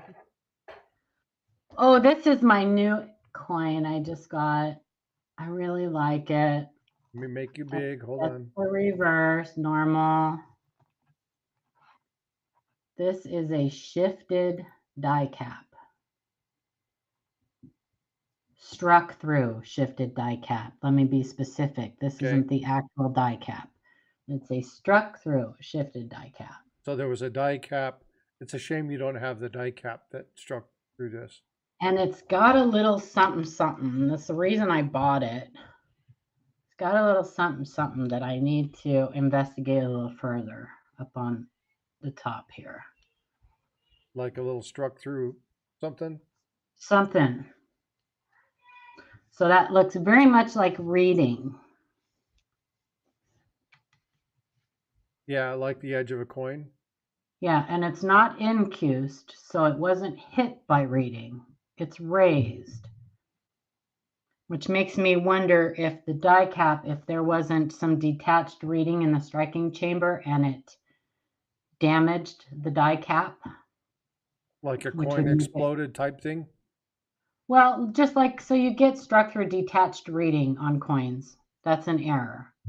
And you'll see it'll be incused, and it'll be detached reading. And if that happens, and then it strikes this die cap, and it damages the die cap, then it's going to cause that to be raised on the next coin that die cap strikes. Gotcha. So that's what I think that is. I think that a coin that this die cap struck had some detached reading, was probably struck through some detached reading, and damaged this die cap that struck this coin. But this is a shifted die cap. So this die cap, it was so thin. It's a struck through shifted die cap, was so thin that it kind of wrinkled. Yeah. You can still kind of make out the bust. Yeah. Yeah. So you can make out his portrait, Roosevelt's portrait there. Yep. Yeah. There's his it's neck. Not damaged, Joe. It's not damaged, Joe. Joe McMahon Bun. Yeah, it's cool though. I really like this a lot. That's really cool. The person who sold it as a uniface. It's not a uniface. It's a shifted die cap. But it has that eye appeal to me. So I paid a little up for it. Yeah, that's cool. Yeah. That is a really neat piece. Very cool. So thanks for letting me share. I just got it in the mail yesterday. Absolutely. It'll probably, I'm probably going to take it to Tulsa and get it graded. No, I'm not going to get it graded unless Annex is there. I'm not going to get it graded. CAC doesn't do errors right now. They may. Do you think that they'll go to that route? Do you think they'll? They do when they find the right person. Okay. When they find the right people to do their error examinations, I do think that they will go to it. Same with varieties. I think that they will, when they get the right people in, they'll expand their varieties. They are doing some. They're doing cherry pickers and corns and things like that. I think that they're going to come up with their own list, like Variety Plus, like NGC has their Variety Plus. So they do actually more than just the cherry pickers. But I think that they will go to errors. But I think I'm going to take it to Tulsa and just to show it. And then I think I'm going to send it to Annex just to have it in a slab because I want to, because it has the value for it. So. Well, and that's one of the keys, right? The value's there. Yes. It's not a 1958 Warren Lincoln cent. Right. You know, you got to make sure that there's value in it. I got my large cent in, Ashes. Thanks, bud. Appreciate it. And folks, I don't know. Let's do this real quick. Is there any other? I know Ashes is a first responder. Is there anybody else in the chat who's a first responder?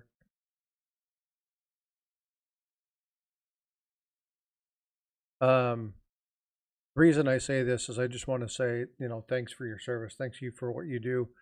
You guys know that I am a huge advocate for the veterans and for the military. But again, first responders, they have sometimes a very thankless job. And I just want to say thanks for the work that you do. So I appreciate you, bud. I know we have some other ones in the community, but just thanks for what you do, bud. I appreciate it. You ATSs as well. All right, cool ATS. But yeah, I just want to say thanks because you guys are out there busting your hump to make sure people are safe and take care of issues and resolve things. It's a rough situation to be in. So I appreciate you guys for the work and the efforts that you do. Not to discount anybody else, but first responders have it kind of rough. But anyway, thanks you guys. I appreciate you. They sure do. They are the hand of God sometimes. No joke. That's not said to be sarcastic or snarky. No. They are the first line in saving lives. Yeah. And there are first responders who are specially trained in things like if you're having mental anguish or anxiety, there's the ones who they come in and they help, calm situations down. Your first responder can de-escalate tons and tons and tons of situations before they get to that next level. So when she says that they're the hand of God's, in many cases, it's not far from the truth. So again, just a huge thank you to you guys. I appreciate that. So if you know a first responder, just let them know you appreciate them, because again, it can be a thankless job. So thanks, guys. Well, you said you were going to show something else. You said you're going to show your coin, but I'm you not wanted to showing that. show. I'm not showing that on camera. Stop it. Okay. Well, then. Okay, what did you say I was going to show? Hold on, just a sec. Oh, that's nice. Stop it. No, I was talking about the mint bags. Remember, you were talking about the coins and them getting stuck, and you said you could show that better than you could. Hang on. Let me switch my camera. Wrong kind of bag, lady. I know. No, so what I was going to talk about, I don't have the picture that I can show you. But they use. Hold on. Let me pull one up. Just a sec. Okay. Because I know exactly where you're going with this. Okay. Yeah, I just need a picture of when they dump the coins into those bags that they move coins to. 1 second. They're bugging me. Hang on. Do you have just a second so I can go see what they want? And I'll be right back. I'm pulling this up. That's fine. You go ahead and do your thing. So the item, I'm trying to pull this up. I have a photo of it. It's the big bins after they come out of the actual minting process. They brought me a breakfast sandwich. Oh, bacon, egg, and cheese? I don't know. It's something, I think it's bacon, egg, and cheese. Yummy. Yummy. Okay. Yeah. Are you looking for a picture? I'm trying to find, I have my minting stuff, but I don't see the bin. Let me see what you have. Hold on just a sec. Let me pull up my photos. Because I'm trying to Google that. It's not my birthday. Who said it's my birthday? It's not my birthday's in August. August 9th, to be exact. Put that on your calendars. Thank you. My God, I'm going to be 56. Am I going to be 56? I don't know. How old am I? You're going to have your anniversary of your 56th birthday. Am I? I was born in 67. Somebody do the math. Quick. Tell me how old I'm going to be. 57. I'm going to be 57? No. Yeah. Really? Yeah. Oh, what happened to 56? You skipped it. What happened to 56? EMR said 56. Joe said 57. Ashley said 57. 1967, I was born. Yeah, and we're 74. We're 74. Or 24. So 7 and 4 is 11, right?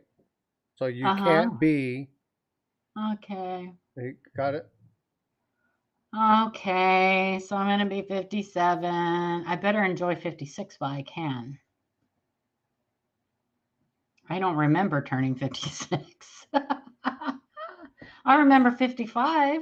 I do remember turning 55. I don't know where all of my photos. Okay, let me see if I can. I don't have any of those photos. Okay, hang on. When my hard drive crashed. Okay, hang on. Yeah, that's what I'm saying. Like, you're 56 now.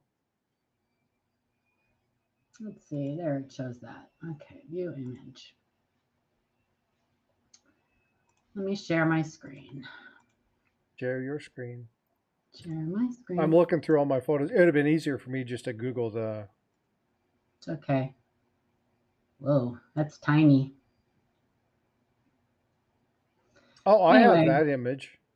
Up here where it says makeup #1, see that little tote thing? No, hold on just a sec. Why is it not coming up big screen? Yeah, there it is. It's up. There we go. So see number 1, see that little thing on wheels there? Well, that makes its way all around. Like it dumps things off into the melting casting. If they use it to, it'll go to the annealing. It'll go to the blanking. It'll go to the riddling. It'll mix its way all around from different denominations to different denominations too. So they reuse these for different processes going through the minting process. And these are actually more like canvas. This shows it kind of like a metal, but they actually, some of them are more canvas looking too. And they can, and coins can get stuck in there at any way, any part of the process. So after number 8, the stamping, it can go back to the blanking. It can go from stamping back to upsetting. It can go back to any of these processes and be reused. So that's where you get, once a coin is struck, it can get stuck in that little bin and make its way back to, all the way back to the striking chamber again and get dumped out and be struck over again. This is also another reason why you find blanks or planchets. Yes. That come out into the general public, because it can go from your upsetting and then not make it to the stamping process, get stuck in there. But when they're taking those bins over to distribute, then that blank or that planchet can fall out. Yes, it gets stuck in there. It just gets stuck, gets caught in a wrinkle or whatever. Yeah, and then it just gets dumped out and put into the ballistic bags and shipped off. So, yeah. Fun stuff. Fun stuff.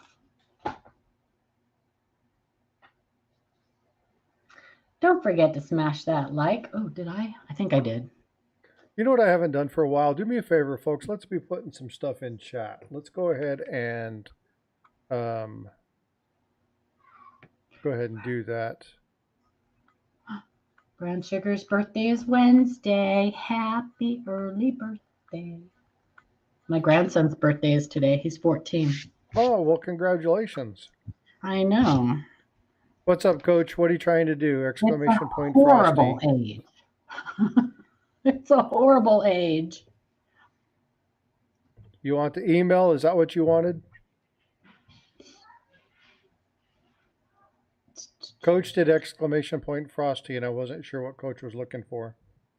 Hey, Coach, I'm doing that that package today. I'll send that off. I'm going to write something. Oh, yeah, I don't have anything in there. I need to go back through and do some new stuff. I've been more concerned with creating the structure and the new format and trying to upgrade that than I have been with working on my commands. I need to work on some of my commands. What's going on, Ray? How you doing, bud? Good to see you. Thanks, Joe. I got it. What did you do? He's telling me once again how old I'm going to be in August. Ray, settle down.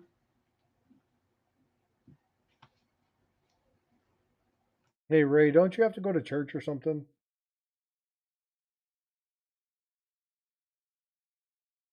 He's like, yeah.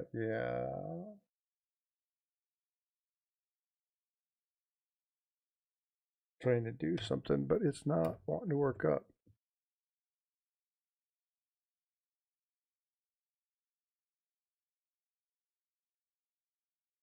There we go. Ray, check your email. Ray's like, no, I'm not settling down. Settle down. I'm glad you have fun here, Brown Sugar. It's always fun here. He's a fun guy. I'm a mushroom.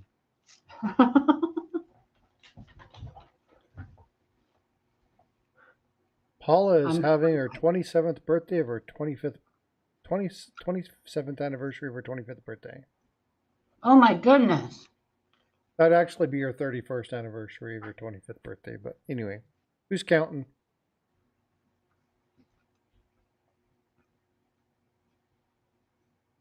She's eating her sandwich. She's like, I'm trying not to make noise.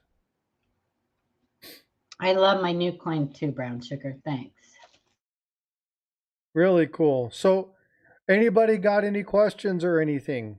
We basically went through what I wanted to go through today. Just kind of look through, search these dimes, see if there was anything. Again, found a what's up, Ray? How are you, good sir? I am good. Waking up with coffee in my cup. There we go.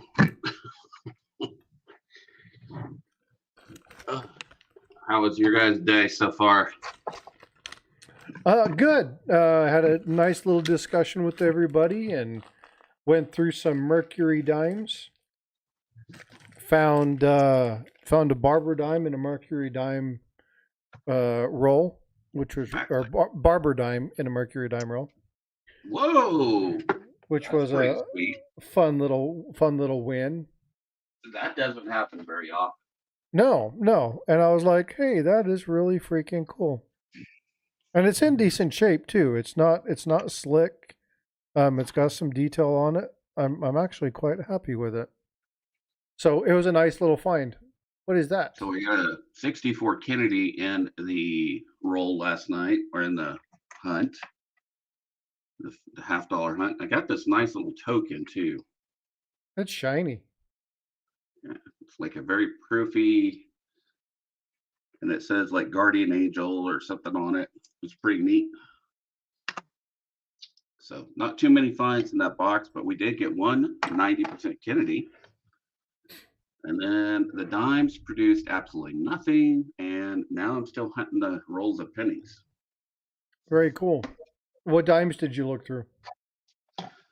Just regular dimes, just a whole box full of regular dimes. We just did an edge search because I didn't want to take the time to look through anything else. It was too tiny unless I have my scope and all that stuff up. I got you. Can't really do that. My scope doesn't like my computer, so it makes that funny noise. So couldn't do that. But so far, I've got about 5 weeks. We found last night. It says my name, the Guardian Angels. I'm claiming it. The Guardian Angels. That's Miss Coin Crew. Ah, that's true. Morning says, Angel. In God we trust, Angel Star, 1998, protected by angels. That's what it said. I think Miss Coin Crew is going to want to steal that from you. That's fine. Hey, Brown Sugar, I was seeing the conversation that you want to look at some small pores and stuff. Kevin does a really good work. Of course, we have somebody else on panel who does some good work too. But I'm not taking anything from Kevin. Morning, Bart. How you doing, bud? Good to see you. Morning, What's guys. up, Natty? Captain Vic? Hope y'all are doing well. Any questions? I haven't seen a lot of questions. You know what I do need to do, though? Let's do this. Just because. Who's going to get this? Wiener. Who's the wiener? All things silver. ATS, do me a favor. Send me an email. I got something I'm going to send you. Rig. I'm going to send you an Ike dollar. But he's going to lick it before he sends it. Let you know. Oh, I don't have to look at it again. What do you got, Paula? I got an Ike dollar. You got an Ike dollar too? What year is yours? Oh, those are even hard to find. I know. They are really hard to find. I'll tell you. I have at my coin shop, they have a Ike dollar blank planchet in that is oh, club planchet, nice. And it's graded. Yeah, those are tough. I've been trying for a long time to put a set together of blanks and a set together of planchets, and I don't think I'm ever going to get an Ike dollar. I don't want a graded one. Can you move it to the right a little bit? But it's hard to find any error on the big dollar coins. Yeah, because they're so big and visible. I mean, they get caught pretty easily in the mint when they were making them. There you can see the. Oh, so I am pulling out all the 2023, and I'm trying to find one of these V pennies to send to Paula, her favorites. The Hobie Whatty? Extra V? The extra V pennies. I got one. Oh, you got one? Is it on his cheek? I got one. We were talking about that in the stream last night. Let me see if I can find it. I still don't have an extra V. Are you showing something, Ray? No. I'm actually digging through pennies at the moment. Okay. I don't know where I put it.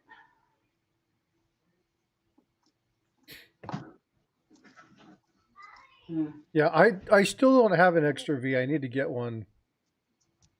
I used to throw change on the train tracks. Oh, I used to do the same thing, Miss Going Crew.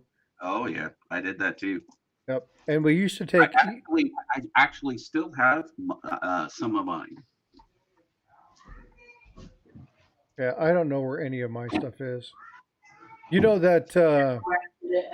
That's how long I have kept all of my old coins that I had from a kid. I still have some. Yeah, I don't have any of that stuff. My my first wife relieved me of all of that stuff. Stacking with Kraken. Read my last message. Hold on. But stacking with Kraken. This show has gone to hell now that ring. Oh, yep. All right. Well, hold on.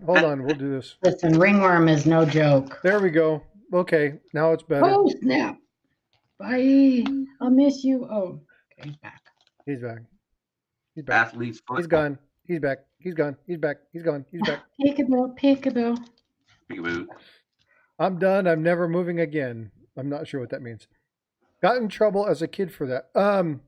You know, I had one of the railroad workers chew my butt for doing that, telling me that I could derail a train, and I was like, if I can derail a train with a penny, y'all need to get a new job.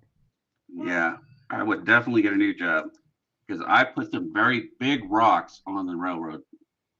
Let's go to Coin Artist. You know what we used to do, Ray? You know how when you walk along the train tracks, you'd find those little small pebbles? Uh-huh. Right? They're perfectly round. They would, I don't know what they were caused from. I don't know if it was like the little bearings. I'm not sure exactly why they come from, but you would walk through and you'd see them. We would get them, and we would take big old canvas bags, and we would just track them, and then we would use them in our wrist rockets. Oh yeah. And we would use those to hunt squirrels, and you know, would sit out in the thing and you know, hunt pheasants or do stuff. And we'd use our wrist rockets because we weren't allowed to shoot guns in the area we were at. Gotcha. So, hey, Corn Artist, good to see you. Thanks for being here. Here, ready? Okay, Ray, ready? Look up. What? Who? What? Ready? Watch. Ready. Ray was just flashing the crowd. No. All right. Thanks for that. I appreciate that, Miss Coin Crew. You ready? Get some beads. I need to wear my turd shirt one time.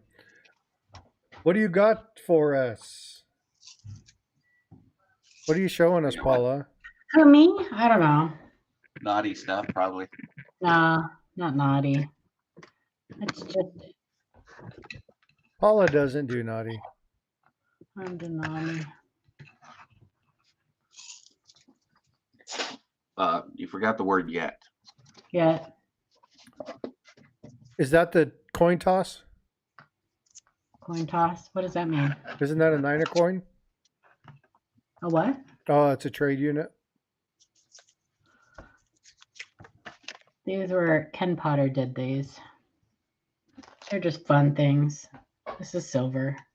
To explain kind of what's happening in... It's double struck.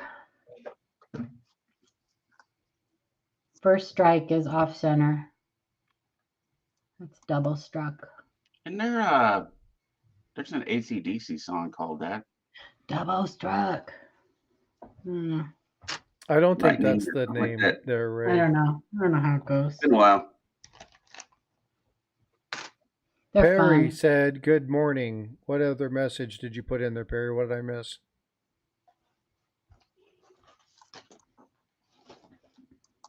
If you guys haven't done your St. Jude's shout outs, get your St. Jude's shout out videos done by the Thursday's your last day you can put them. Thursday is also the last day that you guys can donate anything to the St. Jude's auction. And it has flown by. Yep. So if you don't have your donations into IDA by Thursday, it will be auctioned off at a different time. It won't be auctioned off during the major auction. It'll still be auctioned off, probably on IDA's at a different time, but You should do one. I should do one that says just screaming the whole time. Said, "This is let's shout out." Shout out. Doesn't count. Too cool. Yeah. And don't forget to do your Tulsa coin show things too. But let's focus on the St. Jude's for now, because it's coming up. It's got like 3 weeks. It's coming up fast.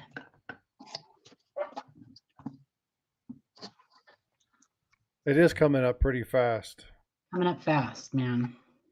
I'm so looking forward to my trip. I bet you are. Like, I am so looking forward to this. All right, so I am putting in Coin Crew. This is their auction. I'm going to go ahead and throw that in the pin.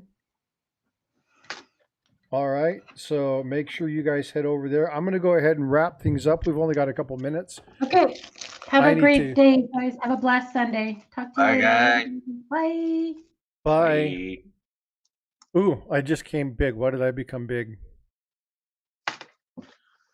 I should not be big. What's Ray still there? Let's make Ray big. Am. Make me All big. right. Well, y'all,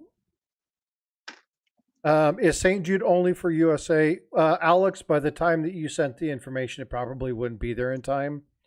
But St. Jude's is something that can be donated. You can donate from anywhere. It doesn't really matter.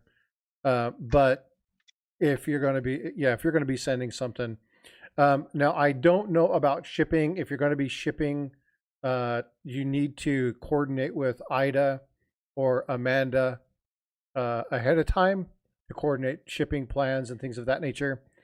But get approval before you do any bidding on the St. Jude auction. Okay, make sure you're getting that permission set up. All right, folks. Well, I appreciate you guys being here. Thanks for coming in. Again, we looked at the Mercury dimes, kind of walked through. Hopefully, you guys gleaned and gained information from that, and looked at something, was able to learn any piece of information. That's awesome. Again, first responders. Perry says, "What pennies do you need? I can send you lots of BU Reds." I need a 14D and a 31S. In BU Red. In BU Red. There we go. I'll email you. I'm pretty good on cents. If you want me to do a specific hunt on one of the streams, then we can do something like that. Frosty didn't quite answer the question itself. No, I want to know if the hospital is, well, but here's the thing. So the hospital is located in the United States, but St. Jude takes care of cancer kids from all over the world. And so while they are in the U.S., they have a global outreach. There are different hospitals that they partner with, but there are kids from Argentina, there are kids from Cambodia, Laos, there are kids from Russia, there are kids from the UK that end up at St. Jude's for cancer treatment. So even though it is within the United States, it is a global item. So hopefully that answered the question, Alex. But all right, folks, well, y'all take care. Be well, be blessed. I'll be putting the St. Jude information in the description as soon as this is over. I should have it in there. I need to make it just a normal part of my streams. So anytime I stream, the St. Jude stuff is there. But be well. Do I have Plumber Stacker's address? Or do Plumber Stacker have... I don't think Plumber has my address. But I can get it to you and you can send it to Plumber. Plumber sent me stuff in the past, but I'm not sure if he does or not. I don't track what people have of mine unless I purchased something from them. All right, folks. Well, take care. Enjoy yourself. Have a great Sunday. I'll probably do something later on this evening, a little short impromptu because of a special request. We'll see. I'm not sure how that's going to work. But if you need me, email me, ! email. Thank you all for being here. I appreciate all the support and love that you guys do. James Schultz, an hour ago, sent me a $2 super chat, and I completely missed it. So sorry about that, James. I apologize for not calling that out. It didn't show up in my feed. All right, folks. Be well. We'll see you over at Coin Cruise.